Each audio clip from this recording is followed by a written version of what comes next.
हाँ जी, शुरू करते हैं आज का लेक्चर। बहुत इम्पोर्टेंट लेक्चर है। हम लोग टेबल क्रिएट करना सीख चुके हैं माई एसक्यूएल के अंदर, लेकिन हमने बहुत ही सिंपल टेबल क्रिएट की है, बहुत ऑर्डिनरी टेबल क्रिएट की है। अब हम क्रिएट करेंगे टेबल यूजिंग कंस्ट्रेंट्स। कंस्ट्रेंट्स क्या होते हैं? कुछ कंडीशंस होती है जो उस टेबल पे अप्लाई होनी चाहिए, टेबल के कॉलम पर अप्लाई होनी चाहिए। जैसे कि किसी कॉलम को मैं खाली नहीं छोड़ सकता हूँ। जैसे कि मैंने रोल नंबर नाम का कॉलम बनाया है, मैं चाहता हूँ भाई यूज़र इसमें हमेशा वैल्यू इंसर्ट करे, रोल नंबर को ब्लैंक ना छोड़ सके। ये एक कंस्ट्रेंट हो सकता है। दूसरा कंस्ट्रेंट और क्या लगा सकता हूँ? मैंने एक ईमेल नाम का कॉलम बनाया है, मैं चाहता हूँ ईमेल हमेशा यूनिक होना चाहिए, डुप्लीकेट ईमेल कोई ना डाल सके, एक ही ईमेल को दो बार ना डाल सके, हर स्टूडेंट के लिए एक यूनिक अलग से ईमेल आईडी हो। ये भी एक कंस्ट्रेंट है। तो इस तरीके से कितने कंस्ट्रेंट होते हैं और उन कंस्ट्रेंट्स को टेबल क्रिएट करते समय उस पर कैसे अप्लाई करते हैं, ये हम लोग आज सीखेंगे। चलते हैं। सबसे पहले वही माई एसक्यूएल ओपन कीजिए, कमांड प्रॉम्प्ट ओपन किया, MySQL space minus u root space minus p root, मैंने ओपन कर दिया है माई एसक्यूएल। ठीक है, ओपन होने के बाद डेटाबेस मुझे चेंज करना है। मेरा डेटाबेस का नाम है माई एसक्यूएल, तो मैंने क्या लिखा है? Use my school. मेरे डेटाबेस का नाम माई स्कूल है, यूज़ माई स्कूल कर दिया है। अगर मैं डेटाबेस देखना चाहूँ तो कौन सा कमांड होता है? Show databases. इससे मुझे मेरे सारे डेटाबेसेस दिख जाएंगे जो भी मेरे पास डेटाबेस अभी तक हैं। तो देखिए माई स्कूल भी दिख रहा है जो कि मैंने अभी यूज़ किया था। यूज़ करने के बाद यानी कि मैं अभी माई स्कूल डेटाबेस के अंदर हूँ, वहाँ पर मैं क्वेरी चलाता हूँ शो टेबल्स, तो मुझे अभी माई स्कूल में एक टेबल बनी हुई है ईएमपी नाम की, वो टेबल मुझे अभी दिख रही है। ये कमांड्स मैं आपको बार बार क्यों दिखा रहा हूँ? क्योंकि इन छोटे छोटे इनके ऊपर एक नंबर का क्वेश्चन जरूर बनता है, show table, show databases, use, describe वगैरह पे। तो जो मेरी ईएमपी नाम की टेबल थी उसको मैंने डिस्क्राइब किया, मुझे उसकी डिटेल दिख गई है। ठीक है, चलिए अभी चलते आगे चलते हैं। आपने टेबल क्रिएट करने का सिंटेक्स आपको पता ही है, सिंपल क्रिएट टेबल, टेबल का नाम दो और कॉलम की डिटेल दे दीजिए जितने कॉलम आपको बनाने हैं। अब सबसे पहले तो हम देखते हैं कि टेबल कंस्ट्रेंट्स कितने होते हैं, कौन कौन से टेबल कंस्ट्रेंट होते हैं, जो कि मैंने कंस्ट्रेंट में आपको बता चुका हूँ, कॉलम के ऊपर कुछ कंडीशंस। तो सबसे पहला कंस्ट्रेंट का क्या नाम है? Not null. एक तो होता है नॉट नल, ये मैं आपको एक एक करके समझाऊंगा, अभी आप केवल इनके नाम देख लीजिए। नॉट नल होता है, एक होता है यूनिक, डिफ़ॉल्ट, चेक, प्राइमरी की और फॉरेन की। ये सभी टेबल के कंस्ट्रेंट होते हैं, इनके नाम आपको पता होने चाहिए कि टेबल कंस्ट्रेंट इतने प्रकार के होते हैं। ठीक है, आगे चलते हैं। अब हम लोग देखते हैं, सबसे पहले की देखते हैं, की क्या होता है। देखिए साहब, मेरे पास एक टेबल है बनी हुई है, इसमें स्टूडेंट आईडी नाम का कॉलम है, एक रोल नंबर है, फर्स्ट नेम, लास्ट नेम और ईमेल है। ठीक है, मैं किसी, अब पहले स्टूडेंट का नाम क्या है? टॉम। इस टॉम नाम के तो दो स्टूडेंट भी हो सकते हैं, कोई ज़रूरी थोड़ी है कि एक ही बंदे का नाम टॉम होगा। हो सकता है कि इस तीसरे वाले का नाम भी टॉम हो। तो मैं इस पहले वाले टॉम और दूसरे वाले टॉम को पहचानूंगा कैसे कि मैं कौन से टॉम की बात कर रहा हूँ? तो मैं, रोल नंबर तो अलग अलग होगा उन दोनों का, ये रोल नंबर तो सेम नहीं होगा ना। इस पहले वाले टॉम का रोल नंबर अलग होगा, दूसरे वाले टॉम का रोल नंबर अलग होगा, तो मैं उसको रोल नंबर से पहचान लूँगा। यही रियल लाइफ सिचुएशन में भी होता है।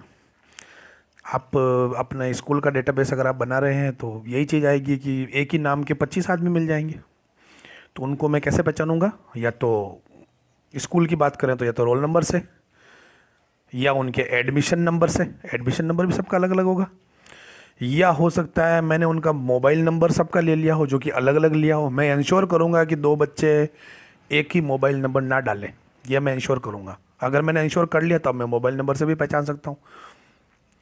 और अगर अब किसी बाहर बात करें तो जैसे कि लोगों को मुझे पहचानना है तो आधार नंबर सबका अलग अलग होगा, आधार कार्ड नंबर से पहचान सकता हूँ मैं। तो हमारी टेबल के अंदर एक कोई तो कॉलम ऐसा होना चाहिए जिस कॉलम के बेसिस पे मैं हर रो को अलग अलग पहचान सकूं। जैसे कि मेरे इस टेबल के अंदर रोल नंबर नाम का कॉलम है, मुझे पता है कि रोल नंबर सबका अलग अलग होगा, नाम भले ही सबका सेम हो सकता है लास्ट नेम भी सेम हो। तो इस रोल नंबर जो कॉलम है, जिस कॉलम के बेसिस पर मैं दो अलग अलग रोज को आपस में डिफ्रेंशिएट कर पा रहा हूं,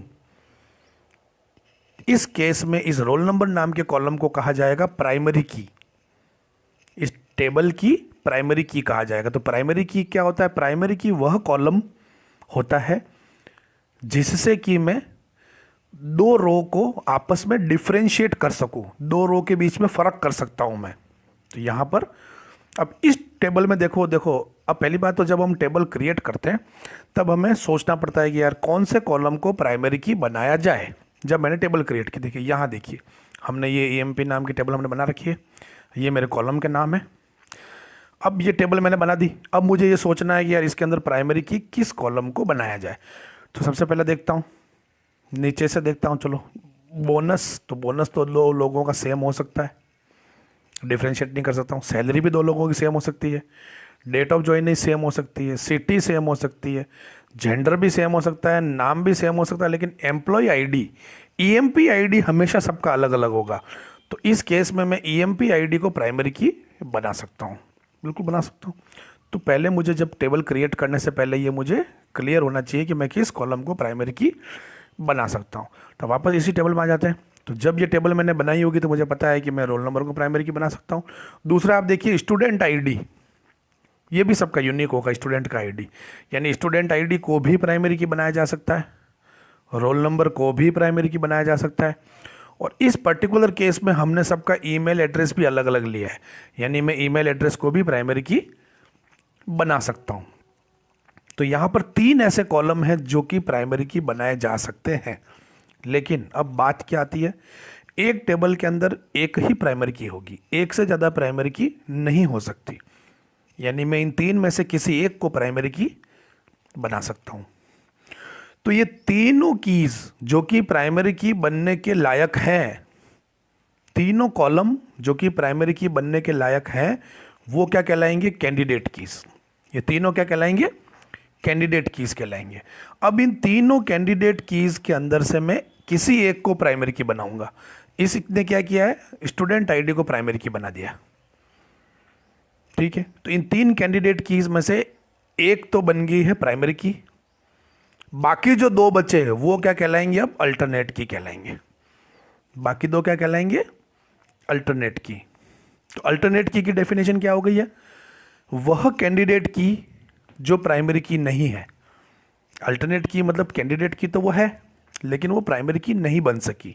एक इलेक्शन था, इलेक्शन में 3 जने खड़े हुए, 1 2 3, तीनों कैंडिडेट बिल्कुल लायक थे, सारी क्वालिफिकेशंस सेटिस्फाई करते थे, इसीलिए इलेक्शन में खड़े हो सके। बाकी तो उनका फॉर्म ही रिजेक्ट हो जाता कि भाई आपकी उम्र कम है, हो सकता है आप भारत के नागरिक नहीं हो, आप तो अमेरिका के रहने वाले हो, आप इलेक्शन में खड़े नहीं हो सकते। लेकिन ये तीनों अगर खड़े हुए तो इसका मतलब ये तीनों वैलिड है, इलेक्शन में खड़े हो सकते हैं। तो ये तीनों क्या हो गए? कैंडिडेट। 3 कैंडिडेट हो गए। तो हमारे इस केस में क्या हो गया? ये तीनों क्या है? कैंडिडेट की।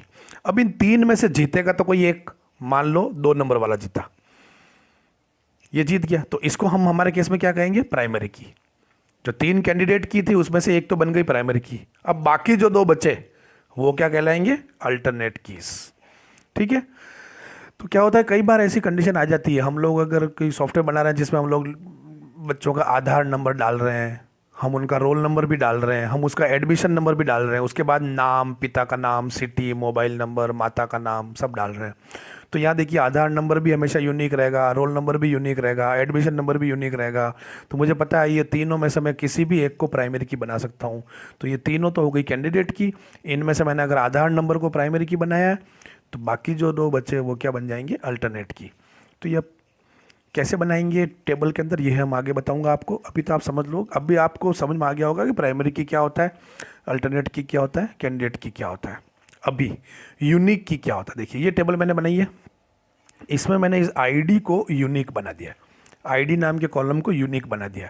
तो यहाँ देखिए मैं डुप्लीकेट वैल्यू नहीं डाल सकता हूँ, जबकि इन बाकी के 3 कॉलम नेम, एज, मार्क्स, इनको मैंने यूनिक की नहीं बनाया है, इसलिए मैं यहाँ पर डुप्लीकेट वैल्यू डाल सकता हूँ। देखिए डुप्लीकेट वैल्यू मैंने डाली भी है, या 93 डाला है, फिर से मैंने 95 डाला है, फिर से मैंने यहाँ पर 95 डाल दिया।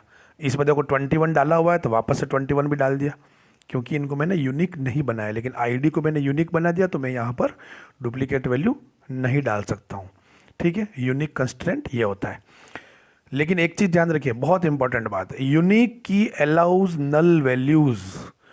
मैं इस यूनिक वाले के अंदर डुप्लीकेट वैल्यू तो नहीं डाल सकता हूं, लेकिन नल जरूर डाल सकता हूं। ध्यान रखना, बहुत इंपॉर्टेंट बात है। ठीक है, चलिए अगला क्या कंस्ट्रेंट है, default constraint. Default, default value मेरी ये टेबल है, एम्प्लॉय आईडी, एम्प्लॉय का नाम, एम्प्लॉय का कोड और एम्प्लॉय का डिपार्टमेंट। अब नया नया कोई एम्प्लॉय भर्ती होता है तो उसे हम कुछ समय के बाद डिपार्टमेंट अलॉट करते हैं कि भाई तुम आईटी डिपार्टमेंट में जाओगे, तुम सिविल डिपार्टमेंट में जाओगे, तुम अकाउंट्स डिपार्टमेंट में काम करोगे। कुछ समय के बाद हम उसको डिपार्टमेंट एलोकेट करते हैं, तब तक नहीं करते हम लोग। तो अब क्या हो रहा है कि मैं चाहता हूं कि डिपार्टमेंट नाम का जो कॉलम है इसके अंदर अगर मैं कोई वैल्यू डालता हूं, सपोज जैसे मैंने जैक मार्क नाम का एम्प्लॉय की एंट्री की, मैंने उसका डिपार्टमेंट डाल दिया आईटी, डाल दिया तो कोई दिक्कत ही नहीं, यहाँ पर आईटी आ जाएगा। लेकिन अगर मैं डिपार्टमेंट नहीं डालता हूँ तो वहाँ पर एंटर हो जाना चाहिए नॉट अवेलेबल, ये ऑटोमेटिक इंसर्ट हो जाना चाहिए। क्या इंसर्ट हो जाना चाहिए, नॉट अवेलेबल नाम की स्ट्रिंग इंसर्ट हो जानी चाहिए। यानी कि मैंने इसको डिफ़ॉल्ट वैल्यू दे दी है डिपार्टमेंट को। डिफ़ॉल्ट वैल्यू क्या मतलब हो गया है, इसकी डिफ़ॉल्ट वैल्यू है क्या, पहली बात तो नॉट अवेलेबल, ये डिफ़ॉल्ट वैल्यू है, नॉट अवेलेबल एक डिफ़ॉल्ट वैल्यू है। तो क्या मतलब हो गया कि डिपार्टमेंट नाम के कॉलम के अंदर जब डेटा इंसर्ट किया जाता है तो यूज़र अगर इंसर्ट करता है तो आप इंसर्ट कर दो, इंसर्ट नहीं करता है तो आप नॉट अवेलेबल उसमें इंसर्ट कर दो। अगर मैं डिफ़ॉल्ट वैल्यू नहीं दूंगा तो वो क्या इंसर्ट कर देगा, नल। अगर मैं वैल्यू नहीं डालता हूं तो वो क्या डाल देगा, नल डाल देगा। जैसे कि सिटी नाम का कोई कॉलम है और मैंने अगर सिटी को दे दिया है नेपा नाम का डिफ़ॉल्ट, यानी कि सिटी में अगर कोई वैल्यू डालता है, जैसे सिटी में किसी ने उदयपुर डाला तो ठीक है उदयपुर चला गया। अगर वो सिटी की वैल्यू इंसर्ट नहीं करता है तो वहाँ क्या इंसर्ट हो जाएगा, नेपा। तो ये क्या कहलाती है, default value of A column. ये भी एक टेबल कंस्ट्रेंट है। नॉट नल नाम का कंस्ट्रेंट देखिए, अब नॉट नल नाम का कंस्ट्रेंट है कि मैं अगर मैंने इस आईडी नाम के कॉलम पे नॉट नल कंस्ट्रेंट लगा दिया तो मतलब मैं इसको खाली नहीं छोड़ सकता हूँ। नॉट नल, नल नहीं छोड़ सकता, वहाँ कोई न कोई वैल्यू मुझे डालनी कंपलसरी है। लेकिन देखिए बाकी के 3 कॉलम मैंने नॉट नल कंस्ट्रेंट नहीं लगाया, इसका मतलब मैं इन्हें नल छोड़ सकता हूँ। देखिए मैंने नेम के अंदर ये वैल्यू डाल दी नल, एज में यहाँ नल डाल दिया, फ़ोन में यहाँ पर नल डाल दिया, मुझे नहीं पता था तो नल चला गया। लेकिन आईडी मैंने नॉट नल दे रखा तो देखिए मैं नल नहीं डाल सकता, यहाँ मुझे वैल्यू डालनी ही पड़ेगी। ठीक है, null values are not allowed. ये हो गया। अगला क्या कंस्ट्रेंट है, चेक कंस्ट्रेंट।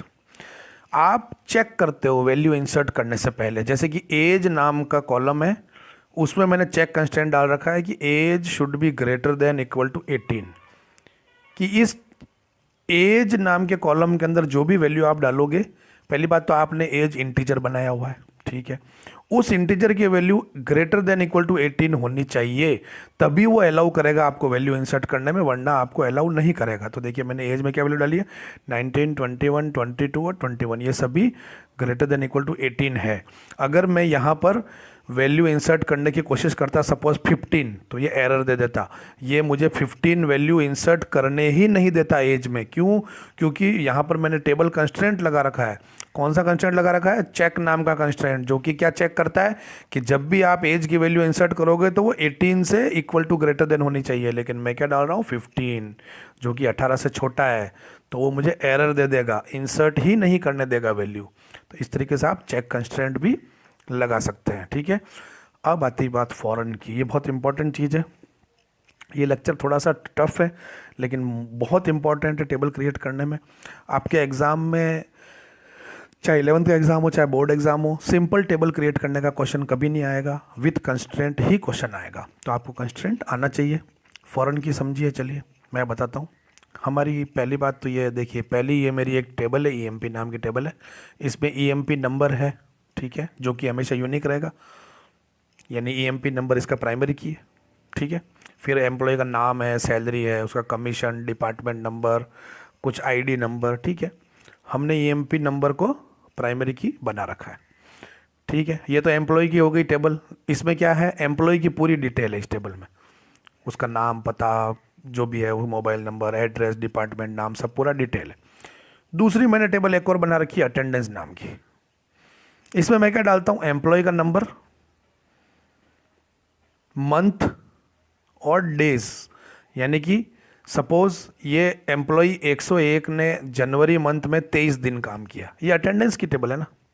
एम्प्लॉय नंबर 102 ने जनवरी महीने के अंदर 21 दिन काम किया, अटेंडेंस की टेबल है। अब मुझे कोई बोलता है यार ये 102 वाला एम्प्लॉय कौन है भाई जिसने जनवरी में 21 दिन काम किया है, ये 102 है कौन, तो ये मुझे पता लगाना। तो मैं क्या करूँगा, कौन सी टेबल को रेफर करूँगा, ईएमपी नाम की टेबल को रेफर करूँगा। मैं यहाँ ढूंढूंगा ये 102 कहाँ है, ये रहा 102। फिर देखूंगा अच्छा 102 का नाम तो स्कॉट है, जिसकी सैलरी इतनी है, उसका मोबाइल वगैरह सब कुछ लिखा रहेगा, वो डिपार्टमेंट नंबर 10 में काम करता है स्कॉट, उसकी अटेंडेंस यहाँ पर बात की गई है 102। तो इन दो टेबल का आपस में रिलेशन हो गया, बिल्कुल हो ही गया रिलेशन, सही है ना। सपोज कल को मैं यहाँ पर डाल देता हूँ 105, एम्प्लॉय नंबर 105 ने जनवरी में 15 दिन काम किया सपोज। अब कल को कोई मुझे कहता है मैनेजर की ये 105 कौन है भाई पता लगाओ, तो मैं कहाँ जाऊँगा, एम्प्लॉय नाम की टेबल में, वहाँ देखूँगा तो यहाँ मुझे पता चलेगा यार 105 का तो एम्प्लॉय की एंट्री है ही नहीं। अब ये तो गड़बड़ हो गई, 105 नाम का एम्प्लॉय आपकी कंपनी में है ही नहीं और उसकी आप अटेंडेंस लगा रहे हो, तो गलत हो गया। तो ऐसा नहीं होना चाहिए था। होना क्या चाहिए कि जब भी इस अटेंडेंस नाम की टेबल में एंट्री हो तो पहले चेक होना चाहिए कि क्या ये एम्प्लॉय इस ईएमपी नाम की टेबल में रजिस्टर है। अगर ईएमपी नाम की टेबल में एम्प्लॉय रजिस्टर है तभी अटेंडेंस नाम की टेबल में उसकी एंट्री इंसर्ट होनी चाहिए, वरना नहीं होनी चाहिए। जैसे कि 105 का एग्जांपल दिया था मैंने, अगर 105 की एंट्री ईएमपी टेबल में होती तो अटेंडेंस में भी हम उसकी डाल सकते थे, कोई दिक्कत ही नहीं है, आपस में रिलेशन हो जाता है।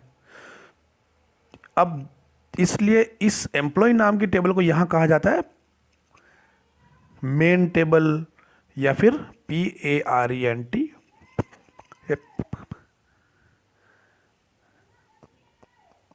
Parent table.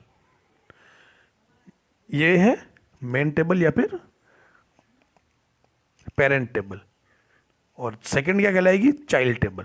ये चाइल्ड है, ऊपर वाला उसका पेरेंट है। तो पेरेंट में अगर किसी रो की एंट्री नहीं है तो चाइल्ड में तो होनी नहीं चाहिए। जब पेरेंट ही नहीं होगा तो चाइल्ड कहाँ से आएगा, जब पेरेंट ही नहीं होगा तो चाइल्ड कहाँ से आएगा। यानी कि पहले पेरेंट में एंट्री होगी तभी उसकी चाइल्ड में एंट्री हो पाएगी। तो इन दो टेबल के बीच में आपस में रिलेशन है, ये रिलेशन हो गया है। दूसरा और क्या रिलेशन हो सकता है, सपोज कल को मैं अगर इस 101 नाम का एम्प्लॉय मेरी कंपनी छोड़ के चला जाता है, मैंने 101 नाम की एंट्री यहाँ से उड़ा दी, डिलीट कर दी, कौन सी टेबल में से, मेन टेबल में से, जो कि मेरी पेरेंट टेबल है। पेरेंट टेबल में से मैंने 101 की एंट्री उड़ा दी, लेकिन यहाँ पर तो अभी तक एंट्री है। अब कल को कोई बोलता है यार ये 101 कौन है देखो, जब मैं इसमें देखूंगा तो पता चलेगा 101 तो है ही नहीं, तो ये भी गड़बड़ हो गई है। तो ये भी गड़बड़ नहीं होनी चाहिए। तो होना क्या चाहिए, अगर आप 101 की एंट्री ईएमपी टेबल में से डिलीट करते हो, पेरेंट टेबल में से अगर एंट्री डिलीट करते हो, तो चाइल्ड टेबल में से भी ऑटोमेटिक सारी 101 की एंट्री डिलीट हो जानी चाहिए। यानी यहाँ से भी ये जो 101 है ये डिलीट हो जाना चाहिए, ये 101 डिलीट हो जाना चाहिए, बराबर है। और क्या कंडीशन हो सकती है, कल को अगर इस 101 एम्प्लॉय आईडी का मैंने एम्प्लॉय नंबर चेंज कर दिया, 101 की जगह पे मैंने कहा भाई इसका 115 कर दो, आज से 115 इसका एम्प्लॉय नंबर 115, यानी अब यहाँ पे 101 की जगह क्या हो गया 115, लेकिन मेरी इस चाइल्ड टेबल में तो 101 ही अभी तक। अब मुझे देखना है ये 101 नाम का आदमी कौन है देखो, तो ये कहाँ देखेगा, एम्प्लॉय टेबल में देखेगा। यहाँ ढूंढेगा तो इसको 101 मिलेगा ही नहीं, क्योंकि 101 तो अब 115 बन चुका है। ये भी गड़बड़ है, ऐसा भी नहीं होना चाहिए। होना क्या चाहिए, अगर मैं इस 101 को 115 करता हूँ पेरेंट टेबल में, तो चाइल्ड टेबल में भी ऑटोमेटिक 101 की जगह पर 115 हो जाना चाहिए। जहाँ जहाँ 101 है वहाँ पर 115 हो जाना चाहिए। यानी कि अपडेट करता हूँ डेटा पेरेंट टेबल में तो चाइल्ड टेबल में ऑटोमेटिक अपडेट हो जाना चाहिए। अगर मैं पेरेंट टेबल में डेटा डिलीट करता हूँ तो चाइल्ड टेबल में डेटा ऑटोमेटिक डिलीट हो जाना चाहिए। तीसरा क्या है, जब मैं चाइल्ड टेबल में कोई डेटा इंसर्ट करता हूँ तो चेक करना चाहिए कि वो पहले से पेरेंट टेबल में डेटा मौजूद हो। तो ये सारी चीज़ें, कंडीशंस आपको टेंशन लेने की कोई ज़रूरत नहीं है, ये माई एसक्यूएल ऑटोमेटिक करता है। कब करता है? अगर मैं इन दो टेबल के बीच में रिलेशन बना देता हूँ तब। तो रिलेशन बनाने के लिए मुझे क्या करना पड़ेगा? पहले तो मैं एम्प्लॉय नाम की टेबल बनाऊंगा, फिर इस एम्प्लॉय नंबर को मैं बना दूंगा प्राइमरी की। ऑब्वियस है, कोई दिक्कत नहीं, प्राइमरी की मुझे बनानी है। फिर मैं बनाऊंगा अटेंडेंस नाम की टेबल। अटेंडेंस नाम की टेबल में मैं उसी एम्प्लॉय नंबर का कॉलम यूज़ कर रहा हूँ, देखिए सेम वाला जो कि एम्प्लॉय में था, इस कॉलम का यूज़ किया। फिर मैं इसको बताऊंगा माई एसक्यूएल को कि ये जो अटेंडेंस नाम की टेबल है ये एम्प्लॉय नाम की टेबल को रेफरेंस करती है। एम्प्लॉय कौन सी एम्प्लॉय नाम की टेबल कौन सी? ये ऊपर वाली। तो क्या बात बताऊंगा मैं इसको कि अटेंडेंस नाम की टेबल एम्प्लॉय नाम की टेबल को रेफरेंस करती है। अब एम्प्लॉय नाम की टेबल में भी कौन से कॉलम को रेफरेंस करती है? तो मैं बताऊंगा कि ये EMPNO जो नाम का कॉलम है इसको रेफर करती है।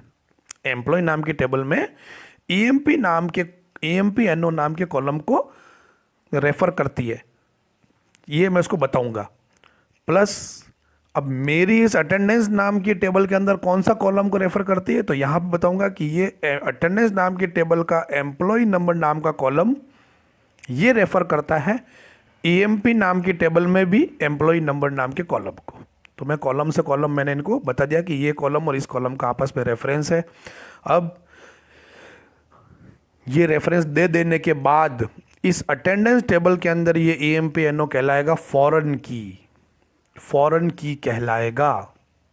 ये वाला एम्प्लॉय नंबर एम्प्लॉय टेबल में तो है प्राइमरी की और अटेंडेंस टेबल में क्या है? फॉरेन की है। ठीक है, देखते हैं आगे, देखते हैं कैसे बनाएंगे, सब देखेंगे। तो ये देखिए चाइल्ड टेबल जो होती है वो रेफर करती है पेरेंट टेबल को, और चाइल्ड टेबल में कभी भी कोई भी वैल्यू इंसर्ट होगी तो पहले चेक करेगा पेरेंट से कि इज़ दिस वैल्यू ओके। वो पेरेंट से पूछेगा क्या ये वैल्यू ओके है, तभी मैं इंसर्ट करूं, वरना मैं ना करूं। चलिए आगे चलते हैं। अब टेबल बनाते हैं कैसे, देखिए कंस्ट्रेंट देते हैं कैसे। सिंपल, एक स्टूडेंट नाम की अब हम टेबल क्रिएट कर रहे हैं। उसके अंदर मैंने पहला क्या दिया? Roll number. मैं इस रोल नंबर को प्राइमरी की बनाना चाहता हूं, तो आप सबसे पहले तो कॉलम का नाम लिखिए। मैंने लिख दिया रोल नंबर। उसका डेटा टाइप लिखिए, अपन लिख दिया इंट। डेटा टाइप लिख दिया। डेटा टाइप के बाद आप सीधा लिख दो प्राइमरी की। देखो इंग्लिश में इस इंट और प्राइमरी की के बीच में मैंने ना तो कोई कॉमा लगाया ना सेपरेटर लगाया, कुछ भी नहीं लगाया, स्पेस, बस प्राइमरी की लिखो। अब इतना लिखने से ये रोल नंबर प्राइमरी की बन गई। ये रोल नंबर अब इस टेबल का प्राइमरी की है, ये प्राइमरी की बन गया। और एक टेबल में एक ही प्राइमरी की होती है, आप एक से ज़्यादा नहीं बना सकते हो, तो मैंने एक ही बनाई है। फिर उसके बाद देखो ये कॉमा तो अपन हमेशा लगाते ही हैं, वही वाला कॉमा है। फिर ये है फर्स्ट नेम नाम का कॉलम बनाया, इसका डेटा टाइप लिखा वेयर केयर 100। इसके ऊपर मैंने कौन सा कंस्ट्रेंट दिया? नॉट नल, यानी कि फर्स्ट नेम को आप खाली नहीं छोड़ सकते, आपको नाम लिखना ही पड़ेगा, तो नॉट नल नाम का कंस्ट्रेंट दे दिया। एल नेम लास्ट नेम मैंने डेटा टाइप दे दिया है वेयर केयर 100। इस पर मैंने कोई कंस्ट्रेंट नहीं लगाया, ठीक है, मुझे इस कॉलम पे कंस्ट्रेंट नहीं लगाना है। थर्ड क्लास नाम का कॉलम बनाया, डेटा टाइप वेयर केयर 50। इस पर भी मैंने कौन सा कंस्ट्रेंट लगाया? नॉट नल, यानी आप क्लास को भी खाली नहीं छोड़ सकते। जेंडर नाम का कॉलम बनाया, डेटा टाइप दिया केयर 1। डिफ़ॉल्ट देखो, डिफ़ॉल्ट कैसे लिखते हैं? डिफ़ॉल्ट स्पेस M, यानी कि जेंडर की अगर कोई वैल्यू डालता है यूज़र, इंसर्ट करता है तो ठीक है, अगर जेंडर की वैल्यू इंसर्ट नहीं करता है तो वहाँ पर क्या इंसर्ट हो जाएगा? ऑटोमेटिकली डिफ़ॉल्ट M इंसर्ट हो जाएगा। ठीक है, डिफ़ॉल्ट वैल्यू ऐसे देते हैं। सिटी वेयर केयर 50, इसकी भी मैंने डिफ़ॉल्ट वैल्यू दे दी नेपा, यानी सिटी वैल्यू कोई नहीं डालता तो वहाँ पर क्या इंसर्ट हो जाएगा? नेपा इंसर्ट हो जाएगा डिफ़ॉल्ट। ईमेल का डेटा टाइप दिया वेयर केयर 50। इस पर मैंने कौन सा कंस्ट्रेंट लगाया? देखिए एक से ज़्यादा कंस्ट्रेंट भी आप लगा सकते हैं एक कॉलम के ऊपर, तो मैंने इस पर दो कंस्ट्रेंट लगाए। एक तो कंस्ट्रेंट लगाया मैंने यूनिक। यूनिक मतलब इस ईमेल के अंदर आप डुप्लीकेट ईमेल इंसर्ट नहीं कर सकते हो, हर स्टूडेंट का ईमेल अलग अलग होना चाहिए, यूनिक। और सेकंड कंस्ट्रेंट कौन सा लगाया मैंने? Not null. देखिए दो कंस्ट्रेंट लगाए। नॉट नल मतलब इस ईमेल को मैं खाली नहीं छोड़ सकता हूँ, यूनिक मतलब मुझे डुप्लीकेट एंट्रीज अलाउ नहीं करनी है। तो दो कंस्ट्रेंट भी आप लगा सकते हैं। दो लगाने के लिए क्या करना है? कुछ नहीं करना है, सिंपल कंस्ट्रेंट 1 लिखो, स्पेस दे के कंस्ट्रेंट 2 लिख दो। अगर और भी कंस्ट्रेंट लगाना है तो और लगा दो। मुझे इस पे मान लो यूनिक भी लगाना है तो मैंने यूनिक लिख दिया, फिर मुझे नॉट नल लगाना है, मैंने नॉट नल लिख दिया। मुझे एक कंस्टेंट और लगाना है कि इसको डिफ़ॉल्ट वैल्यू देनी, तो मैं डिफ़ॉल्ट भी लिख दूंगा, DEFAULT डिफ़ॉल्ट, और मैं लिख दूंगा ABC, कोई भी वैल्यू लिख दी तो ये डिफ़ॉल्ट हो गया, डिफ़ॉल्ट वैल्यू भी हो गई। ये कॉमा हट जाएगा, लेकिन देखो कंस्टेंट के बीच में कॉमा नहीं आता है, स्पेस आता है। तो यहाँ पे कितने कंस्टेंट लग गए, number 1 unique, number 2 not null, number 3 default. अब लास्ट में जाके आप कॉमा लगा दो, जो आप ये कॉमा हमेशा लगाते आए हो, लास्ट में जाके कॉमा लगा दो, तो आप एक से ज़्यादा कंस्टेंट भी एक कॉलम पे दे सकते हो। फिर ये देखिए, फिर क्या लिखा मैंने, कॉलम का नाम रखा है फीस, इसका डेटा टाइप इंट, इस पर मैंने कौन सा कंस्टेंट लगाया, चेक। क्या चेक किया है कि फीस की वैल्यू हमेशा 100 से ज़्यादा होनी चाहिए, 100 से कम वैल्यू में इंसर्ट नहीं कर पाऊंगा फीस के अंदर। ये मेरी टेबल बन गई, देखिए देखिए, इसको थोड़ा सा वीडियो का रिजोल्यूशन बढ़ा के इसको देखिए, थोड़ी देर पॉज करके इसको समझिए। कंस्टेंट लगाना बहुत इजी है, ये कंस्टेंट अब सारे मेरे लग चुके हैं और ये टेबल क्रिएट हो चुकी है स्टूडेंट नाम की। देखता हूँ मैं, शो टेबल किया मैंने, तो पहले मेरे पास एक ही टेबल थी EMP, अब देखो मुझे स्टूडेंट नाम की टेबल भी दिखाई दे रही है। ठीक है, अब इस टेबल को मैं डिस्क्राइब करता हूँ। स्टूडेंट नाम की टेबल को मैंने क्या किया है, डिस्क्राइब। तो देखिए, पहला क्या कॉलम था, रोल नंबर, उसका डेटा टाइप इंट, ये क्या लिखा हुआ है, नल। क्या वह नल हो सकता है, नो, आप इसको नल नहीं रख सकते, यानी आपको वैल्यू डालना कंपलसरी है। क्या ये प्राइमरी की है, देखिए ये प्राइमरी की है, PRI। नल क्यों, प्राइमरी की जिस कॉलम को हमने बनाया है, प्राइमरी की का क्या मतलब होता है, प्राइमरी की का मतलब वो हमेशा यूनिक रहेगी, एक तो बिल्कुल सबकी अलग अलग होनी चाहिए, साथ में आप उसको खाली नहीं छोड़ सकते, यानी वो नॉट नल होगा। भैया आप अगर आपने प्राइमरी की को खाली छोड़ दिया किसी का, जैसे रोल नंबर मैंने प्राइमरी की बनाया, आपने रोल नंबर डाला ही नहीं, तो ये भी गड़बड़ है ना। रोल नंबर तो डालना ही है आपको, साथ में यूनिक भी डालना है। तो प्राइमरी की के बारे में हम क्या कह सकते हैं, प्राइमरी की दो कंस्ट्रेंट को मिला के बनी है, प्राइमरी की दो कंस्ट्रेंट को मिला के बनी है। कौन कौन सा कंस्ट्रेंट बना है, प्राइमरी की दो कंस्ट्रेंट को मिला के बनी है। पहला कंस्ट्रेंट क्या है, यूनिक, और दूसरा कंस्ट्रेंट क्या है, नॉट नल। यूनिक और नॉट नल होना चाहिए, वो प्राइमरी की नाम का कॉलम यूनिक भी होना चाहिए, साथ में नॉट नल भी होना चाहिए, बिल्कुल सही है। तो इसलिए मैंने जैसे ही इसको रोल नंबर को प्राइमरी की बनाया तो ये नॉट नल वाला ऑटोमेटिक एक्टिव हो गया कि नल नहीं हो सकती। सेकंड देखिए, एफ नेम, हमने फर्स्ट नेम को नॉट नल बनाया था, तो देखिए नल में नो आ गया। एल नेम में हमने कोई कंस्टेंट नहीं दिया, तो एल नेम को मैं खाली छोड़ सकता हूँ, देखिए ये यस लिखा हुआ है नल के अंदर, यानी आप इसको नल रख सकते हो। क्लास, ये भी आप खाली नहीं छोड़ सकते हो, मैंने इसको नॉट नल दिया था। जेंडर, जेंडर को मैं खाली छोड़ सकता हूँ क्योंकि मैंने नल नहीं दिया था, लेकिन मैंने डिफ़ॉल्ट वैल्यू दे रखी, देखिए M डिफ़ॉल्ट वैल्यू, बाकी में मैंने डिफ़ॉल्ट वैल्यू नहीं दी थी, बाकी की डिफ़ॉल्ट वैल्यू क्या है, नल है। सिटी की भी डिफ़ॉल्ट वैल्यू नल है। ईमेल में हमने नॉट नल भी दिया है, साथ में यूनिक की भी लगाई, इसको यूनिक, यानी ईमेल हमेशा सबका अलग अलग होगा, डुप्लीकेट नहीं होगा। फीस के ऊपर मैंने चेक कंडीशन लगाई थी, वो यहाँ पर नहीं दिख रही है। चेक कंडीशन ध्यान रखना, MySQL सपोर्ट नहीं करता है। कौन सपोर्ट नहीं करता है, MySQL चेक कंडीशन को सपोर्ट नहीं करता है, लेकिन दूसरे RDBMS डेटाबेसेस जैसे कि ओरेकल वगैरह चेक को सपोर्ट करते हैं। आप ये मान के चलो कि चेक SQL में चेक होता है, लेकिन MySQL में चेक नहीं चलता है। तो आप जब प्रैक्टिकल करोगे MySQL का तो ये चेक वाला कंडीशन काम नहीं करेगा, लेकिन थ्योरेटिकली आपको पता होना चाहिए कि चेक चलता है, क्योंकि SQL में जो दूसरे RDBMS डेटाबेसेस है उनमें सभी में चेक चलता है, तो हमें चेक पढ़ना है, चेक होता है। ठीक है, चलिए और देखते हैं, आगे देखते हैं, कुछ वैल्यू इस पर इंसर्ट करते हैं। चलिए, हमने क्या लिखा, insert into student name of table. मैंने उन कॉलम के नाम लिखे हैं जो मैंने कंपलसरी कर रखे हैं, जिनकी वैल्यू मैं खाली नहीं छोड़ सकता हूँ। Roll number, first name, class, email और फीस। ठीक है, मैंने कुछ वैल्यू डाली, इंसर्ट हो गई है। देखिए मैंने क्या क्या वैल्यू डाली थी, रोल नंबर मैंने क्या डाला, 101 देवेंद्र। एल नेम मैंने नहीं डाला तो इसने नल ले लिया। क्लास मैंने डाली थी, जेंडर मैंने नहीं डाला है तो इसने डिफ़ॉल्ट एम ले लिया। सिटी भी मैंने नहीं डाला है तो देखो इसने डिफ़ॉल्ट नेपाल ले लिया। ईमेल मैंने डाला है, फीस मैंने डाली है। देखिए जेंडर और सिटी मैंने नहीं डाली है। देखिए इंसर्ट जो किया इसमें जेंडर और सिटी अपन ने नहीं डाली है, तो इसने जेंडर और सिटी की वैल्यू क्या ले ली, इसने डिफ़ॉल्ट ले ली। ठीक है, चलिए रोल नंबर हमने यहाँ क्या डाला है, ध्यान रखिएगा 101 रोल नंबर डाला है। ठीक है, सेलेक्ट स्टार मारा था तो मुझे डाटा दिख रहा था। मैं फिर से इंसर्ट कमांड चलाता हूँ, वही वैल्यू फिर से इंसर्ट करता हूँ।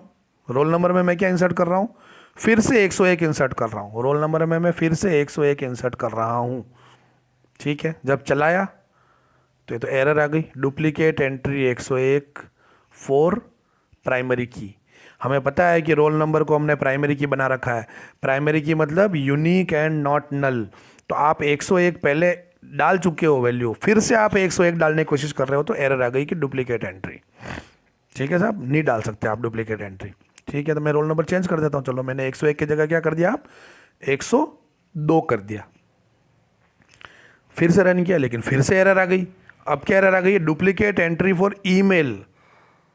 जब प्राइमरी की तो मैंने ठीक कर दी, लेकिन ईमेल को भी मैंने यूनिक कंस्ट्रेंट दे रखा था। तो ये dev@gmail.com में पहले डाल चुका हूँ, तो ये बोल रहा है भाई ईमेल में भी डुप्लीकेट एंट्री है, इसे भी ठीक कीजिए। तो देखा, ये मुझे MySQL इंसर्ट ही नहीं करने देगा मुझे वैल्यूज़। समझ में बात। चलिए अब हम सीखते हैं कि फॉरेन की कैसे बनाएंगे। अब हम लोग प्राइमरी की बनाना सीख चुके हैं। देखिए सारे कंस्टेंट हम सीख चुके हैं, बहुत ईजी है।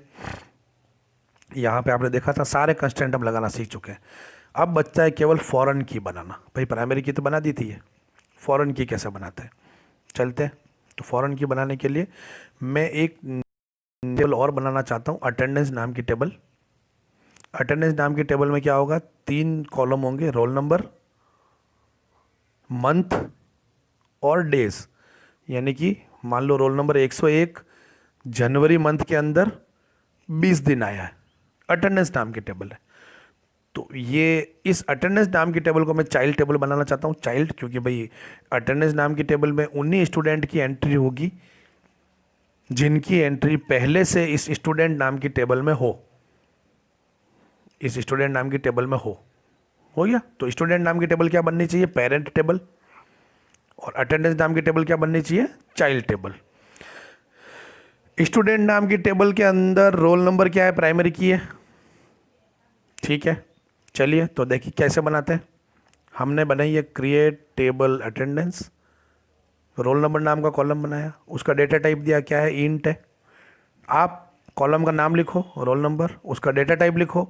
आपको जो भी कंस्टेंट लगाना वो लगा लो। मुझे यहाँ केवल नॉट नल नाम का कंस्टेंट लगाना था एक, तो वो लगा दिया मैंने। अब लिखो ऐसे अंग्रेजी लिखो, रेफरेंसेस, फिर लिखो टेबल का नाम। कौन सी टेबल का नाम, पेरेंट टेबल का नाम। हमारे यहाँ पेरेंट टेबल का नाम क्या है, स्टूडेंट। फिर लगाओ ब्रैकेट, उस ब्रैकेट में क्या लिखो, कॉलम का नाम। कौन से कॉलम का नाम, जिससे आप रेफरेंस करना चाहते हो पेरेंट टेबल के अंदर, यानी कि पेरेंट टेबल की प्राइमरी की का नाम लिखो। तो यही हो गया, मैं रोल नंबर से रेफर करना चाहता हूँ मेरे अटेंडेंस नाम की टेबल में इस कॉलम को, तो मैंने क्या लिखा, रेफरेंसेस स्टूडेंट ब्रैकेट में रोल नंबर। तो अब ये जो रोल नंबर नाम का कॉलम है, इस पे 2 कंस्टेंट लग गए। पहला कंस्टेंट क्या लगा है, नॉट नल, यानी इस रोल नंबर को मैं खाली नहीं छोड़ सकता हूँ। साथ में ही इस रोल नंबर पे दूसरा कंस्टेंट क्या लगा है, फॉरेन की का लग गया कंस्टेंट, क्या, रेफरेंसेस स्टूडेंट नाम की टेबल इसकी पेरेंट टेबल रहेगी।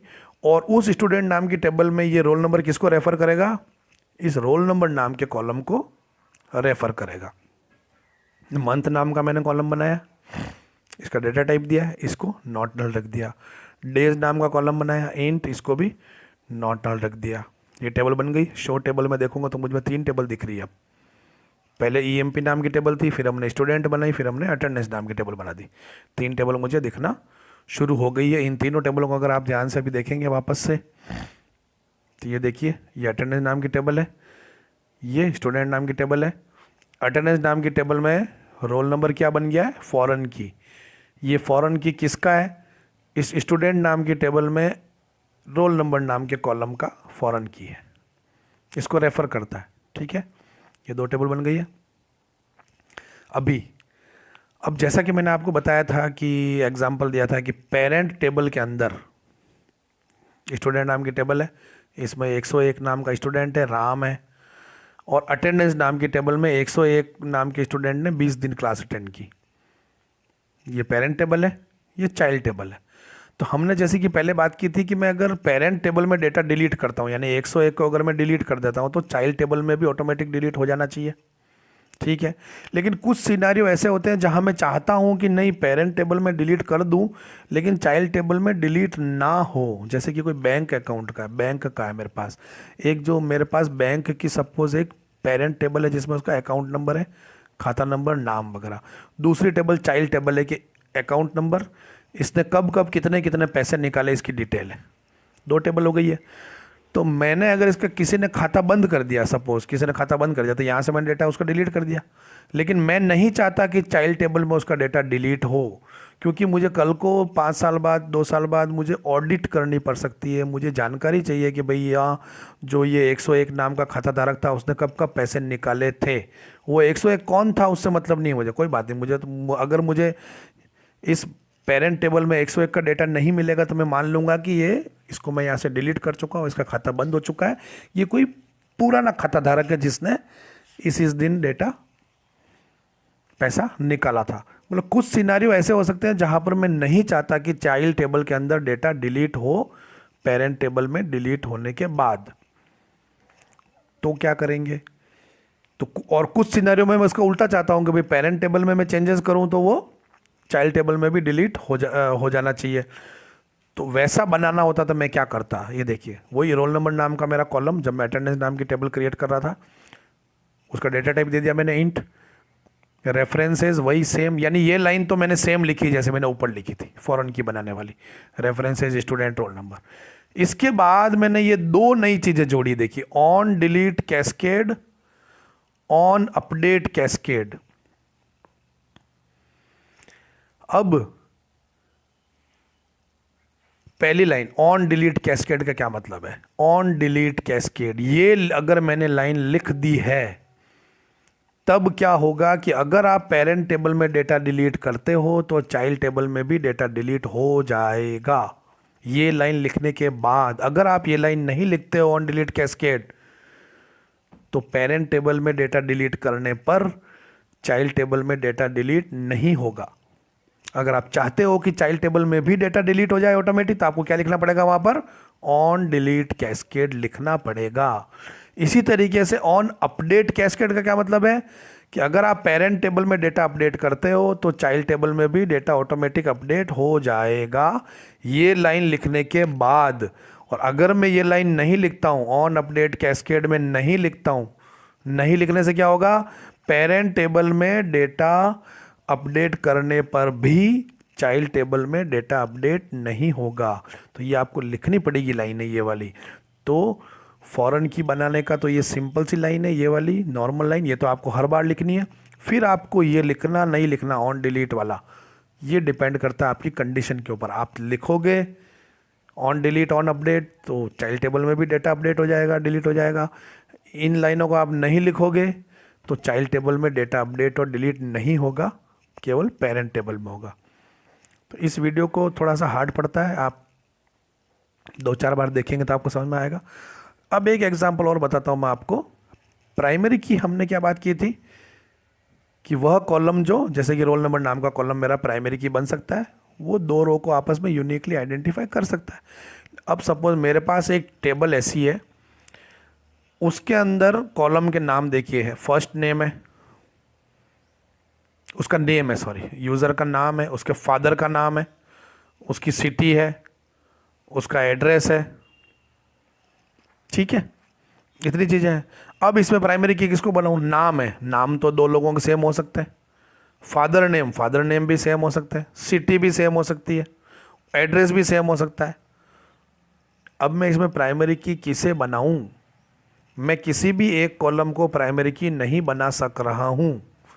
तो इस केस में हम क्या कर सकते हैं कि एक से ज़्यादा कॉलम को 2 कॉलम 3 कॉलम उनको आपस में मिला के प्राइमरी की बना देंगे। जैसे कि मैं ऐसा करूंगा कि भैया चलो नाम और पिता का नाम, इन दोनों को मिला के प्राइमरी की बना दो। हो सकता है ऐसा बहुत कम होगा कि जिनका नाम और पिता का नाम दोनों ही सेम हो, जैसे कि खुद का नाम भी राम है और पिता का नाम श्याम मान लो, तो एक बंदा और ऐसा मिल गया जिसका नाम राम है, उसके पिता का नाम भी श्याम है।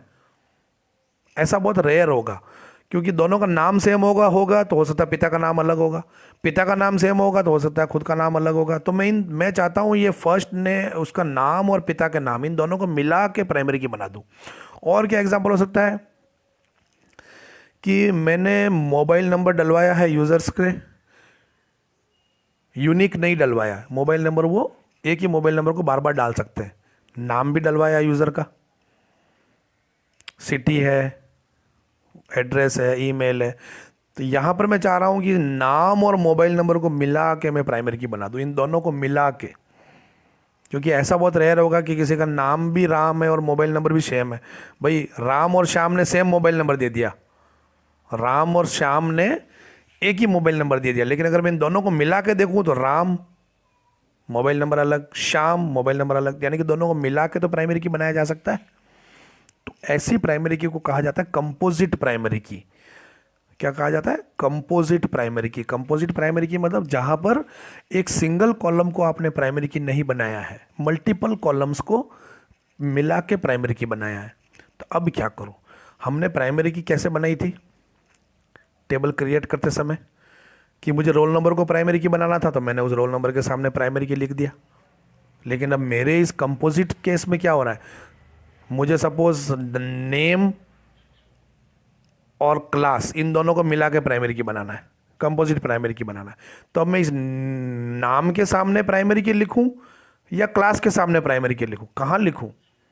2 बार तो लिख नहीं सकता हूं मैं। तो ये कैसे लिखते हैं? तो ये लिखने का तरीका देखिए, बहुत इजी है। ये देखिए, मैं एक टेबल क्रिएट करना चाह रहा हूं जिसका नाम है टेस्ट। मैं यहां पर ये फर्स्ट नेम और लास्ट नेम इन दोनों को मिला के प्राइमरी की बनाना चाह रहा हूं। तो पहले क्या करो, आप सारे कॉलम के नाम लिख दो, फिर लास्ट में लिखो प्राइमरी की, फिर ब्रैकेट लगाओ, उस ब्रैकेट में उन दोनों कॉलम के नाम लिख दो जिनको आप मिला के कंपोजिट प्राइमरी की बनाना चाह रहे हो। मैं यहाँ पर एफ नेम और एल नेम को प्राइमरी की बनाना चाह रहा हूँ, तो मैंने देखिए प्राइमरी की लिखा, उसके बाद ब्रैकेट में एफ नेम एल नेम लिख दिया। जरूरी नहीं है कि 2 ही कॉलम हो, आप 3 कॉलम को मिला के बनाना चाहते हो तो तीनों का नाम लिख दो। तो आप ऐसे भी लिख सकते हैं प्राइमरी की, ठीक है। ये इस तरीके से कंस्ट्रेंट को लिखना कहलाता है टेबल लेवल कंस्ट्रेंट्स। हमने जो अभी पहले जो कंस्ट्रेंट बनाए थे, ये वाले कंस्ट्रेंट, इन्हें कहा जाता है कॉलम लेवल कंस्ट्रेंट। ध्यान रखना, कॉलम लेवल कंस्ट्रेंट्स क्यों कहा जाता है? क्योंकि मैं कॉलम के सामने ही कंस्ट्रेंट का नाम लिख रहा हूं। कॉलम सामने ही constraint, column constraint, column constraint, इसलिए से क्या कहा जाता है? Column level constraint. कंस्ट्रेंट वही है, लिखने का तरीका अलग है केवल। लिखने के 2 तरीके हैं, एक तो कॉलम लेवल कंस्ट्रेंट जो कि ऐसा लिखा जाता है, एक होता है टेबल लेवल कंस्ट्रेंट जो कि इस तरीके से लिखा जाता है। ये टेबल लेवल कंस्ट्रेंट। अब देखिए, मुझे यहाँ पर ईमेल को यूनिक बनाना, तो एक तरीका क्या था, मैं यहाँ लिख देता यूनिक, ये कॉलम लेवल हो गया। मुझे मोबाइल को भी यूनिक बनाना, तो मोबाइल के सामने भी यूनिक लिख देता मैं, तो ये भी यानी ईमेल भी यूनिक हो गया, मोबाइल भी यूनिक हो गया। इसको मैं टेबल लेवल कंस्ट्रेंट के फॉर्म में भी लिख सकता हूँ। कैसे लिख सकता हूँ? मैंने लिखा यूनिक लिखा और फिर उन कॉलम का नाम लिख दिया ईमेल और मोबाइल, यानी कि अब इन दोनों पे यूनिक कंस्ट्रेंट लग चुका है। तो 2 तरीके हो गए लिखने के, कॉलम लेवल यानी ईमेल उसका डेटा टाइप लिखता है और यहीं में लिख देता है यूनिक, मोबाइल मोबाइल का डेटा टाइप और यहीं में लिख देता है यूनिक। एक तरीका तो ये। दूसरा तरीका क्या है? ये कि आप यूनिक लिखो, फिर उन सभी कॉलम के नाम लिख दो जहां जहां पर आप यूनिक लगाना चाहते हो। नॉट नल होता तो मैं यहां पर लिखता नॉट नल, फिर ब्रैकेट लगाता। अब मैं किस किस कॉलम पे नॉट नल लगाना चाह रहा हूं उन कॉलम के नाम लिख दूंगा। Suppose column number 1, column number 3, इन 2 पे मैं नॉट नल लगाना चाह रहा हूं, तो ये नॉट नल लग गया। तो आप कंस्ट्रेंट को लास्ट में भी लिख सकते हो, तो लास्ट में लिखने को कहा जाता है टेबल लेवल कंस्ट्रेंट और कॉलम के सामने लिखने को कहा जाता है कॉलम लेवल कंस्ट्रेंट। अब आप दोनों ही सही तरीके हैं, कोई दिक्कत नहीं है। लेकिन जहाँ पर मुझे कंपोजिट प्राइमरी की बनानी हो तो मुझे टेबल लेवल कंस्ट्रेंट ही लिखना पड़ेगा, मैं कॉलम लेवल पे नहीं लिख सकता हूँ। मुझे देखो एफ नेम और एल नेम दोनों को मिला के प्राइमरी की बनाना है, तो मैं ऐसा नहीं लिख सकता कि एफ नेम के सामने भी लिखूँ प्राइमरी की और एल नेम के सामने भी लिखूँ प्राइमरी की। ये गलत है, ये एरर आ जाएगा। वो बोलेगा भाई आप 2 बार प्राइमरी की कैसे लिख रहे हो। तो कंपोजिट प्राइमरी की बनाने के लिए मुझे टेबल लेवल कंस्ट्रेंट ही एकमात्र रास्ता बचता है। बाकी ये यूनिक वगैरह ये सब तो आप कॉलम लेवल पे भी लिख सकते थे, वहाँ कोई दिक्कत नहीं थी। प्राइमरी की टेबल में एक ही होती है, प्राइमरी की टेबल में एक ही होती है, एक से ज़्यादा प्राइमरी की नहीं होती। इसलिए मैं प्राइमरी की 2 बार नहीं लिख सकता, यहाँ पर एरर दे देगा। लेकिन प्राइमरी की को छोड़ के दूसरी सभी की, जैसे कि यूनिक की, ये एक से ज़्यादा हो सकती है। यानी कि यहाँ पर भी मैं यूनिक लिख सकता हूँ, यहाँ पर भी यूनिक लिख सकता हूँ, 2 बार मैं यूनिक लिख सकता था। ठीक है, ईजी है। इस वीडियो को 3-4 बार देखेंगे तब आपको समझ में आएगा। एग्जाम्पल देखिए, कोई डाउट है तो पूछिए। आज के लिए इतना ही, बाय।